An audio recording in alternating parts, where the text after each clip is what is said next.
It's the Grand Prix final this weekend, so let's take a look at the skaters who will be competing in it. If you are new to skating, it can be a bit confusing as to who competes in the final. However, there's actually a well-defined procedure, and we'll take a look at that. After a skater competes in one of the qualifying events, their placement is assigned a numerical value. First place is worth 15 points, second place is 13 points, and so on down to 8th place. Any skater who scores below 8th place gets 0 points for that competition. Here are the top 18 skaters in the men's division, which has been sorted in descending order. I've highlighted in green the skaters who have qualified for the Grand Prix final. As you can see, Adam and Kevin both have a total score of 26. To break the tie between them, we first look at the highest that they have placed in either of their competitions.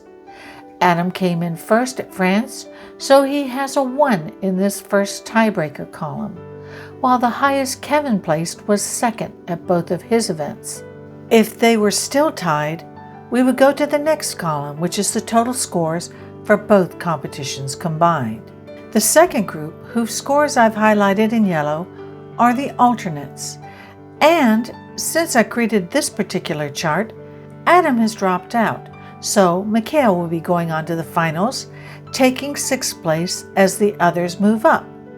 So let's take a look at the new chart with just the 6 going on to the final. As you can see, Ilya and Yuma tied as well, with 30 points each.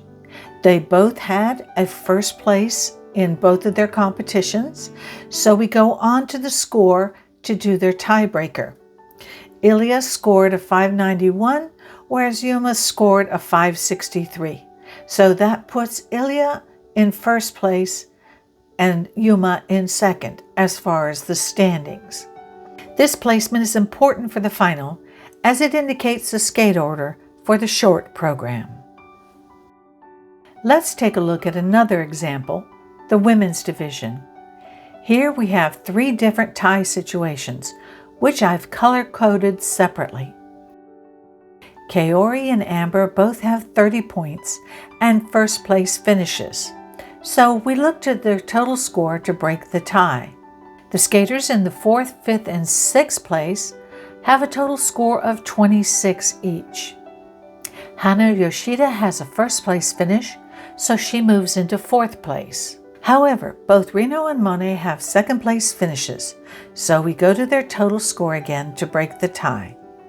Reno scored 424, while Monet scored 391, so Reno places above Monet. In the alternates, there is also a tie, as all 3 have 20 total points. Rinka had a second place, so she is the first alternate. Kim and Rion both have third place finishes, so again we look at their total scores to break that tie. Looking at pairs, they also have 3 ties, which I've also color-coded separately. The first tie has to go to the score for the tiebreaker, while the other 2 are able to use just the placement score. And ice dance also has 3 ties. See if you can determine which tiebreaker rule was used for each of them. Since we're on the seniors, let's take a closer look at the competitors in each of the divisions, and I'll even make a little prediction as to who might be on the podiums.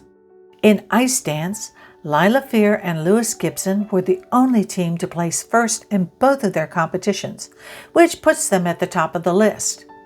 However, if you look at the total combined scores, you can see that the next 2 teams, Madison Chalk and Evan Bates, and Piper Gillis and Paul Poirier, both scored higher total points than Fear and Gibson. Now, this may not mean anything.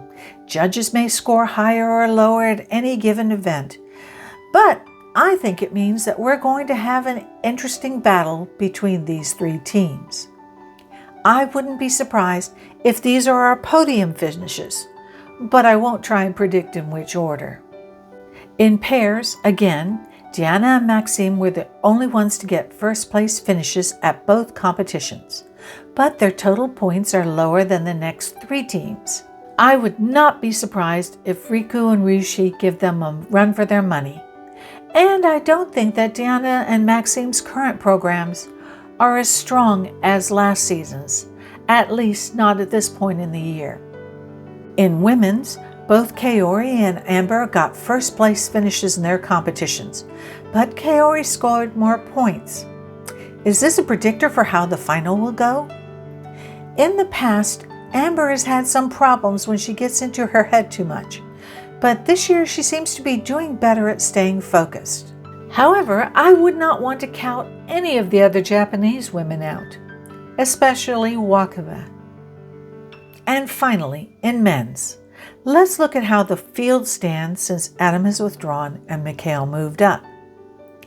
Ilya Malinin and Yuma Kageyama both had strong competitions, both placed first in both of their events, and while Ilya has nearly a 30-point lead in combined scores, he was noticeably weaker at Skate America.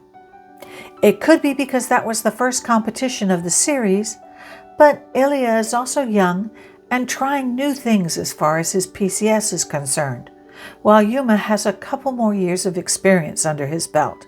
I don't think any of the other men could take first place away from Ilya or Yuma. However, anything can happen. Now, let's take a look at the juniors. In the men's division, I was particularly impressed by Jacob Sanchez from the US, who placed first at both of his events. However, he has 2 strong Japanese competitors. Ryo Nakata was the Junior Grand Prix champion last year, and while he placed second at his first event, he came back strong at the second one.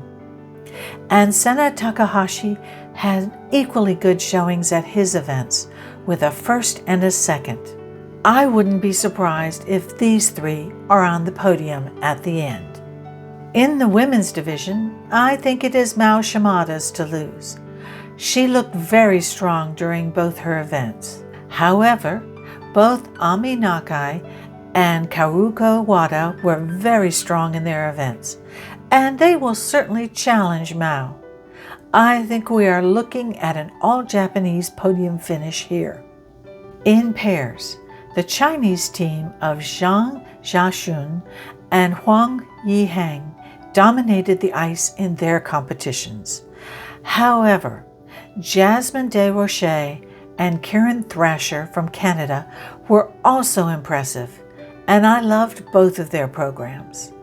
I think that these are the 2 teams to beat, and would not be surprised if they end up on the podium.